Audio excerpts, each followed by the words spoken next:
Dear viewers of Easy German, welcome to our new edition. We are in Berlin today and we want to introduce you to a new series which is called Meet the Producers. We want to introduce you the different producers of Easy German one by one because we are going to start a new project, or we have actually already. It's called Easy Languages. You might have seen it already, and we want to transfer the very successful concept of Easy German one by one to other languages in the upcoming month. And we would like to encourage you, possibly you, as to become a producer, actually a co-producer of our project. And maybe if you are in Mexico or in Brazil or in Malaysia and you want to do the same concept as we do, interview people in the streets, we would like to encourage you. And today we want to talk to Manuel. He's one of the producers of Easy German, and we want to find out what to think of, what to do, what to consider if you become a producer. So, hi Manuel. Good morning. Tell us, first of all, why did you become a co-producer of Easy German? What's your joy in the project?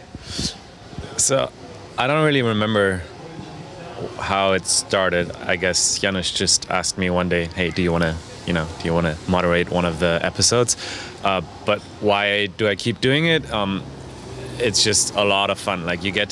So what you don't normally get to do in real life is just walk up to random people and talk about really intimate topics with them. You can't just walk up to somebody and talk about something with them. It's not something we do in our society. But as soon as you have a microphone and a camera, for some reason that's legitimate. You can just talk to people, and if you explain to them it's for a language course, they're fine. They like participating, and that's a lot of fun. So that's also what our first question is about: how to approach people. What's your experience with it? Is it difficult? What are the difficulties, and what are maybe the tips you can give to others? So yeah, it is difficult. To start, to go out and actually start talking to people is difficult. In the beginning, I always have a hard time, and I'm never really in the mood to do it at first. But then once you get going, it starts becoming fun. But it's normal that at the beginning, if it's not fun at the beginning, that's normal, I think. And then.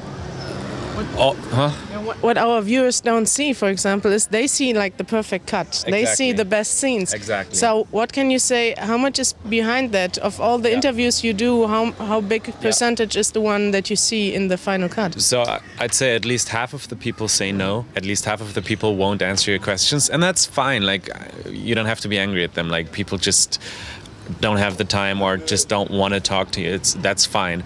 And then of the other 50% maybe that do want to talk to you, there might be a lot of rather boring or not that interesting answers. So what you see in the final cut is the creme de la creme. It's the funny, awesome, witty, interesting people, and that's normal. So if you go out, you should never forget that you need to interview a lot of people to get some good interviews, and that's fine. And then how do you get those interviews, I guess, would be the next one. Yeah. So I think you really gotta approach people with a broad smile. Just approach them as if they were your friends, just pretend that it's a friend that you're meeting. And I guess... What's the biggest mistake to do? Not smiling when you approach them. Also, I wouldn't necessarily ask them if you can ask them something, because then oftentimes you'll just get a no. If you just ask them the question, if it's a good question, they'll at least think about it. They can always say no, but if it's a good question right away, then they might answer. They might, because oftentimes people keep walking and then they think about it and then they stop because it's an interesting question and then they'll talk to you. So yeah, just smile and just ask right away. Cool. So let's turn to the technical aspects. If you want to become a co-producer of Easy Languages and you want to start shooting your own episodes, what is the basic equipment and what do you have? What would you recommend people to get? So in terms of equipment, you don't really need a lot, I think. I think a very basic camera or even a smartphone will go a long way nowadays. You can shoot good video with any simple camera, and then you need an audio recorder to get some good interview sound. I have a bit more because I won this scholarship and I also do other video projects, not just stuff on the street. and I brought it so I can show you what I have. But I want to say that you don't need all of this. Like, you can go with. Show us what you got.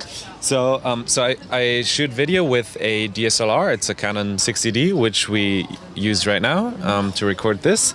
And when I'm outside shooting without a tripod, I use this little thing, which is a shoulder mount.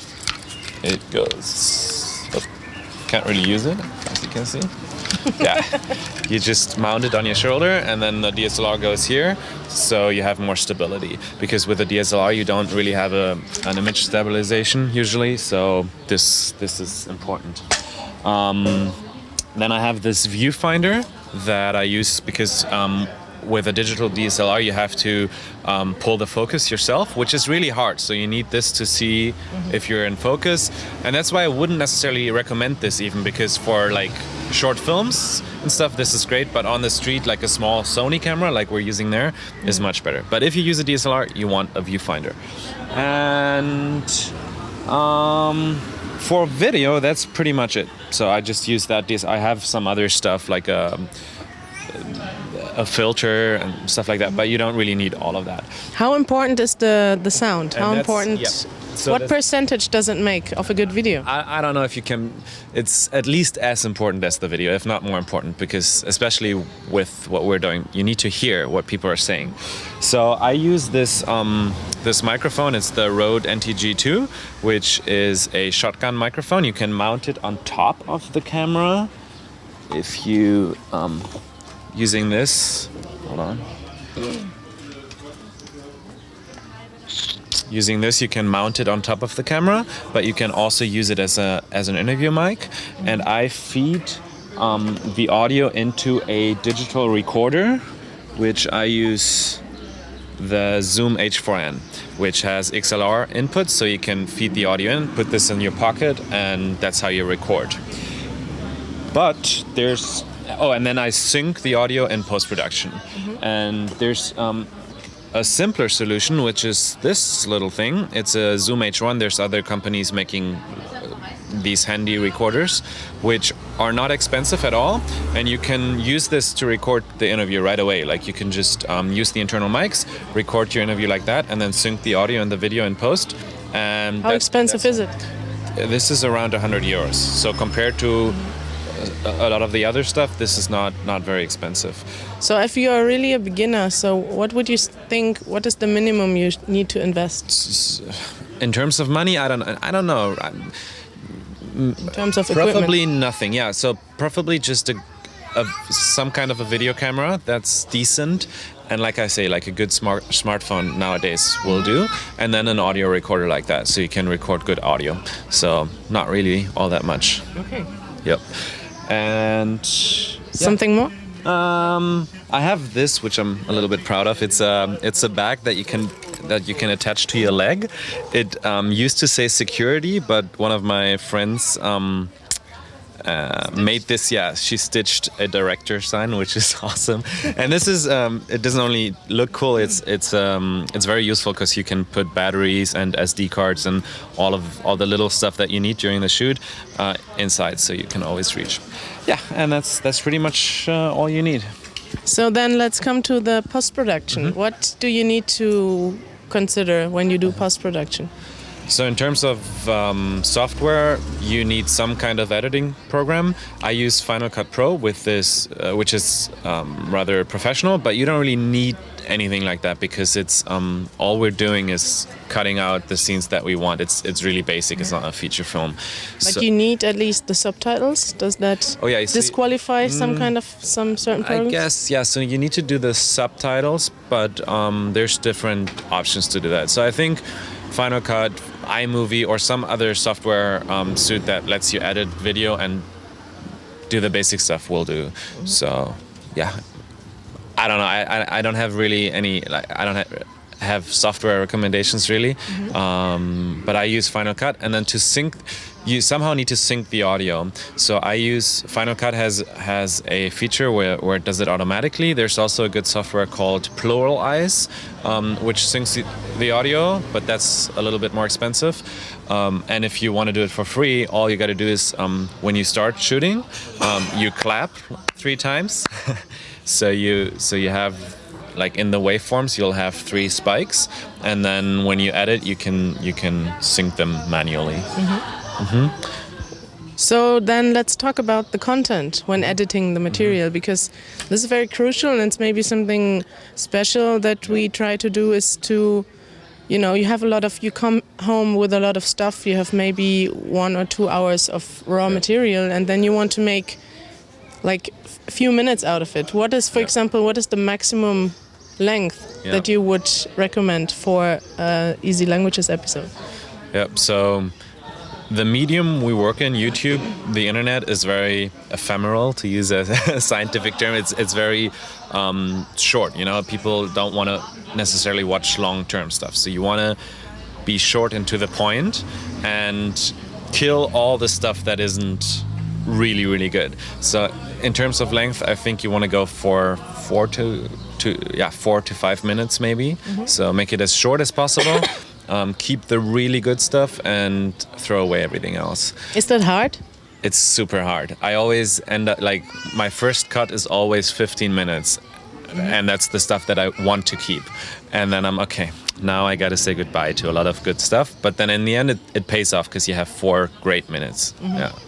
Great. And when it comes to the different parts, the different interviews, what would you recommend? How long should like a interview part be? Because we see that in some of our videos we do not show, maybe someone is talking very interestingly for 1 minute, but we don't show the whole part, but cut it into little pieces. Yeah, so I would so don't keep them all the same length. You can do really short ones and some that are a little bit longer, but I wouldn't go above 20 seconds maybe. So 20 seconds is already very long. If you go, like, if you do 4 minutes in total, like, that's 20 seconds is a lot. So keep them short, and if there's a long one that you really want to keep because it's a funny conversation, you can split them up, just like you said. So you can have part of the conversation in the beginning, part in the middle, and part at the end maybe. And then you can have some really short ones and some longer ones. Just mix it up. Let's, if we said it already, let's stress it again, because that's something that you don't think of in the beginning. Why is it important to have it short, to have like the pieces short, but also the whole episode? Well, because I think, it's supposed to be fun to watch it. It's not supposed to be work. It's not supposed. I mean, you wanna be entertained, and entertainment is fast. It is quick. It is, it keeps you going. So I try to go for a fast pace and cut out all the unnecessary things. You can cut out your own question. You don't have to have the question in there 16 times. Cut out everything that is unnecessary. And also I would try to create. You can't really plan it with something like Easy German, but create a storyline is the wrong word, but like, if there's natural transitions, if somebody talks about sports and then the next person talks about how he hates sports or something like that, put them next to each other, because that'll become interesting. Cool. So thank you very much for this interview. What is the next thing that we are going to see from you? So yesterday and today, actually, we are going to shoot a new episode, which so what are we asking people? We're asking them what's the happiest moment in your their life. Yeah, we're asking them what their happiest moment. Yeah, exactly. And we shot a little bit yesterday. How did people react in Berlin?